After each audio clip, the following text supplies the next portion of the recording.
A contractor is plowing fiber optics into the ground in Covington County, South Dakota.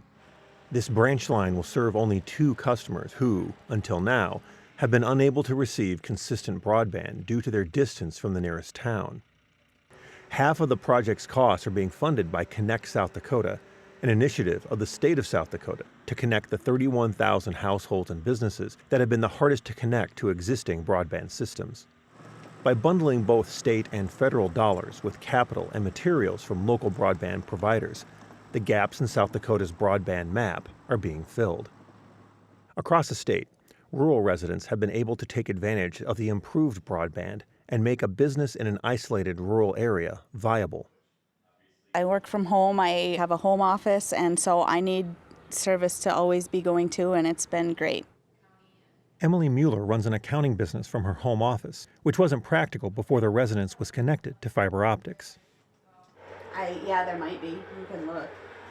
Along with her husband, Mark, the Muellers operate Big Stone Pumpkin Patch on a farm near Big Stone City, South Dakota. Access to broadband allows the family to complete customer payments using mobile devices in real time at remote locations across their property. When we started our pumpkin patch in the fall, we've had no issues with losing our signal. When people are trying to pay, we need to be connected to services so we don't have to be offline.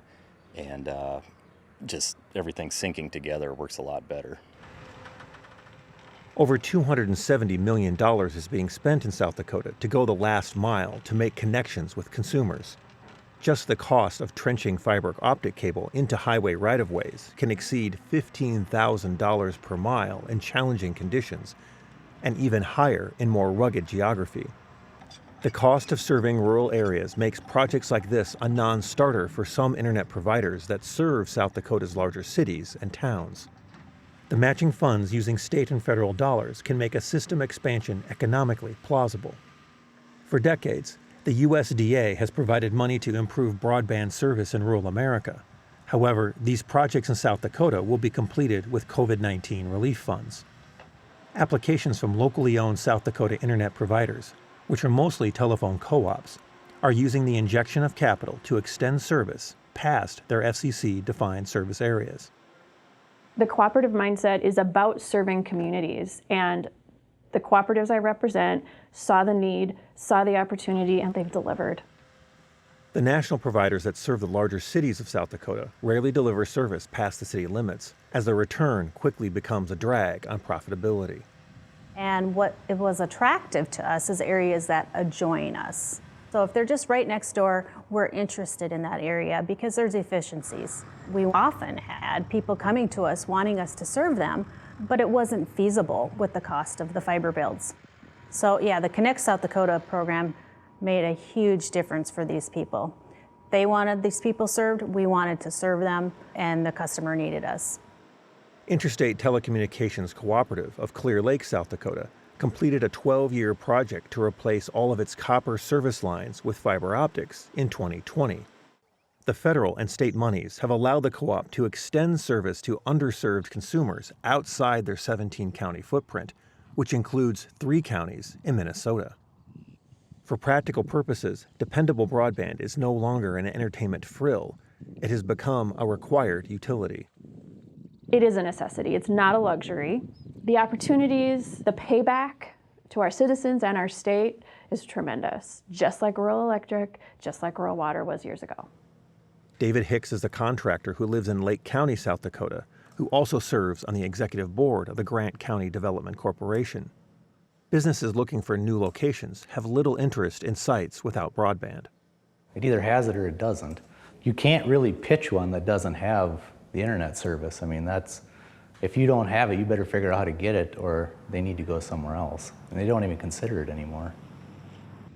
Valley Queen Cheese Plant in Millbank, South Dakota is increasing its capacity, which will require workers to move to the area for jobs and raise demand for milk in the area. Both prospective workers and future milking cows need the internet in their daily lives. Because we got a lot of big dairies looking at South Dakota right now that want to get to this area. We have a cheese plant expanding, and they require all that same stuff, including good internet. I mean, a lot of that stuff is handled online anymore. Some of that stuff is linked. Cows are linked. Mark Mueller believes the efficiency of his farming operation has improved with the broadband connection. We've tried to implement technology on our farm, adding monitors. We've had a yield monitor for years, and now we're able to sync our iPads and other technology as we just pull up next to our house or our shop to download the information online. Broadband providers are averaging 70% signups along the new broadband lines, but encouraging property owners to take advantage of the service can be challenging. Beyond the financial cost of expanding broadband service, a stable connection to the internet is now viewed by many as an expectation.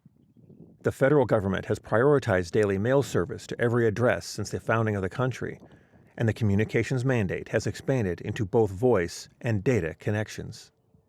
I think back to the days of the telephone, when it was said everybody should be able to have the same service in the United States. So that's when support was started to be received. I don't see that any different. We're all United States citizens. We should all have the same opportunity to have good broadband support. For Market to Market, I'm Peter Tubbs.